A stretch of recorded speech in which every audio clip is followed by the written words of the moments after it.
नमस्कार, बहुत बहुत स्वागत है आपका। स्पेशल रिपोर्ट आप देख रहे हैं। मैं हूं आपके साथ ऋतु ज्ञानवानी।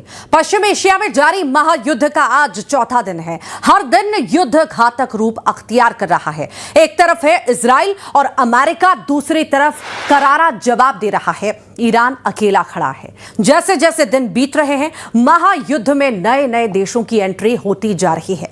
ईरान लगातार अपने दुश्मन देशों पर नए नए हथियारों से प्रचंड प्रहार कर रहा है, तो वहीं ट्रंप और नेतन्याहू की सख्त चेतावनी के बाद हमले और तेज हो गए हैं। ट्रंप ने साफ कह दिया है कि अब ईरान को मिट्टी में मिलाकर ही युद्ध खत्म होगा।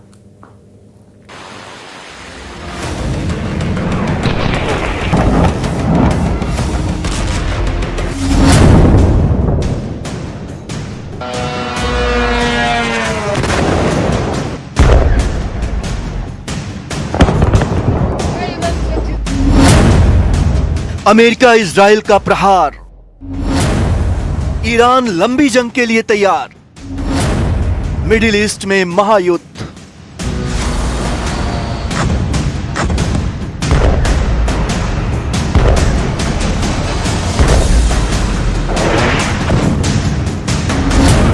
क्या अमेरिका ईरान युद्ध का क्लाइमैक्स अभी बाकी है? ये सवाल इसलिए क्योंकि दोनों देशों के बीच चल रही जंग में ना तो अमेरिका और इजराइल रुकने के लिए तैयार हैं और ना ही ईरान झुकने वाला है।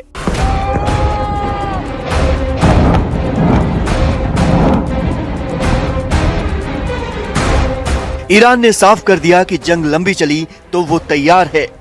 ईरान के शीर्ष राष्ट्रीय सुरक्षा अधिकारी अली लारजनी ने कहा कि 300 साल में ईरान ने कभी युद्ध शुरू नहीं किया, लेकिन सभ्यता की रक्षा के लिए वो हर कीमत चुकाएगा। अमेरिका दावा कर रहा है कि ईरान पर अभी सबसे बड़ा हमला होना बाकी है, तो वहीं ईरान की तरफ से ये दावे किए जा रहे हैं कि अब तक उसने स्टैप मिसाइलें इस्तेमाल की हैं। असली ताकत अभी उसके पास बची है, जिसके बाद संभावना है कि ईरान फतह और खैबर जैसी एडवांस मिसाइलों को सही समय पर दागेगा।